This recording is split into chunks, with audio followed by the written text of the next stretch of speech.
Welcome to the Spark Project, Episode 7, The Unselfishness of Self-Love.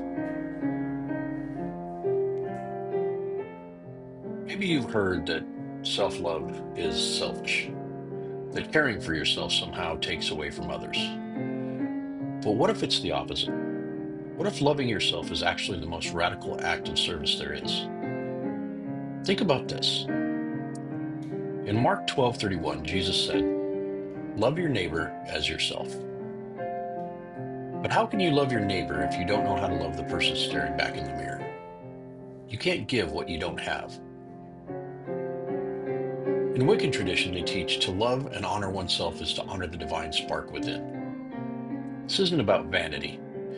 It's about seeing yourself as sacred, as worthy of compassion, rest, and care. Imagine your soul as a cup. If it's empty, there's nothing to pour out. Buddhism calls this metta, or loving kindness. It begins simply. May I be happy. May I be healthy. May I live with ease.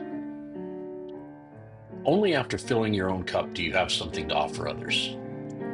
Sometimes we think neglecting ourselves is holy, that martyrdom equals virtue. And in the Quran, there's this wisdom. Do not forget your share of the world. To deny your needs is not balance, it's burnout. So, what does self-love look like in real life? Boundaries. Saying no when yes would harm you.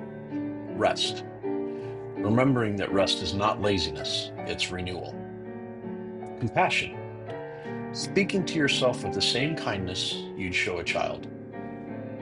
Celebration. Honoring your worth, not for what you produce, but because you are. None of this is selfish.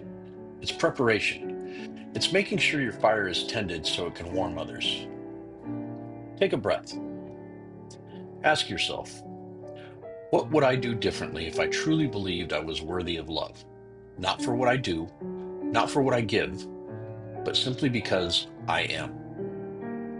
What burdens would I release? What choices would I make? What dreams would I give myself permission to pursue? When you begin to love yourself, you begin to understand love itself. Because real love isn't performance, it isn't transaction. It's presence, it's connection, it's truth. And that takes us to our next step together, Episode 8, The Nature of Love. I leave you again this week with a blessing. May you learn to tend your own fire, and may your spark overflow, warming everyone you meet. Thank you for joining me again, and I look forward to you coming back next week. And until then, stay blessed.